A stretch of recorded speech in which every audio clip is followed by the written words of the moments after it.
ஏய் விஜய் வீட்டு விட்டு வெளியே வா, ஏய் விஜய் வீட்டு விட்டு வெளியே வா. இப்படியெல்லாம் கேட்கும் போது எனக்கு எப்படி அது தோணுதுன்னா, ஐயோ இவங்க ஒவ்வொரு தோணுது. அப்படிதான் எனக்கு தோணுது. அதனால பொறுங்க பாஸ், வருவாங்க, முறையா வருவாங்க.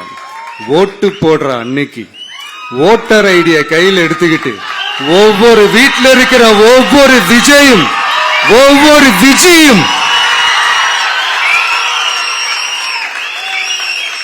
பூத்து பூத்தா காலையிலே வந்து நிப்பாங்க பாருங்க.